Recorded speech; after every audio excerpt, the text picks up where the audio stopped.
Hi everyone, I'm Megan and welcome back to another lab video for Analytics and Decision Sciences 1493 Professional Analytics. In this lab, I'll be showing you how to retrieve data from the web and insert it into Excel. I based the material presented today on VBA for Modelers, the 5th edition by Christian Albright, and Ivey case 9B11E016 by Wei Zia, which you can find on Ivey Publishing through the link provided below. Please open Excel and follow along as we get started. In this video, we are going to be using the web query feature of Excel. This is useful when retrieving data from the internet as it allows us to eliminate user error when transferring the data by hand. So I'm going to give you an example as to how we can use this tool, and we will use Yahoo Finance's Bitcoin stock prices.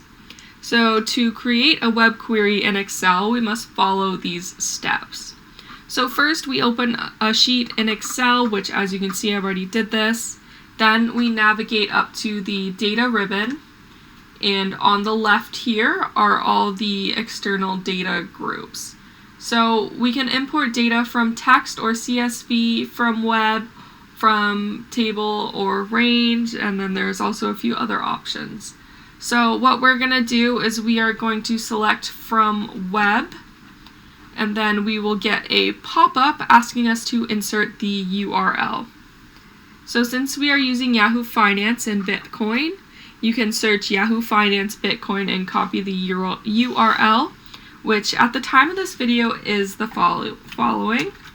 I forgot to copy that, so I'm just going to quick type it in. yahoofinance.com/quote BTC-USD. Okay. So once we've inserted that, we can select OK. And then it's going to bring us to a navigator page. So by doing this, we can connect to the web anonymously and see the web page that we are trying to access. So the navigator page, we have a table view or a web view. So if we look at the web view here, let me just expand this so we can see it a little bit better. We can see that this is exactly the web page we were trying to navigate to. And there are two different tables. So we have the one on the left here, which is going to correspond to table 0, and then the table on the right, which corresponds to table 1.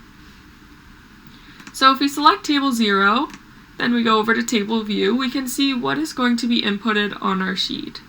So for this example, we're going to load table 0 onto our Excel workbook. So we just select load and then we wait for this to happen. So what's going to happen is it's going to add a new sheet called table 0.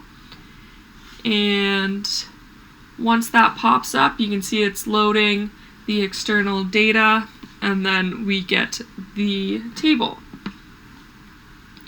So column 1 gives us the names of the values in column 2. So we can sort the column values, but for this example it's not very intuitive. I'll show you how to do it anyways though. So if we select the drop-down menu in column 1, we can see that we can search or select any specific name here that corresponds to a row. So if we deselect all and then select today's range and apply OK, that's the only value it will show in our table.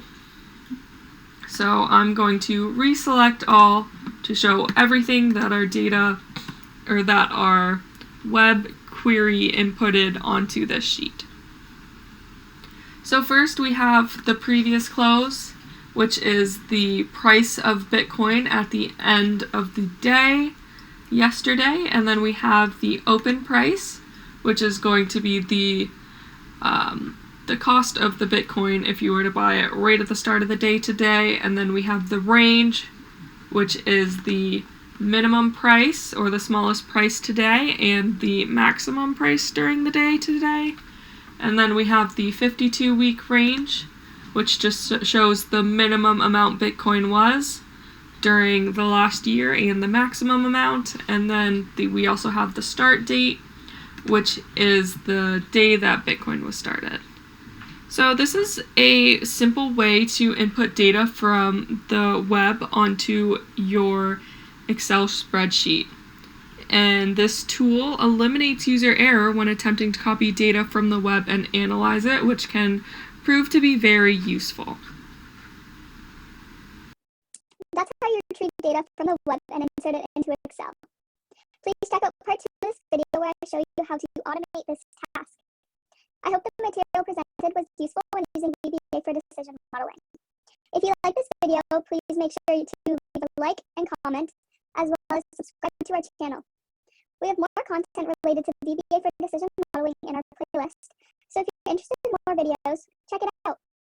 I'll see you in the next video. Bye!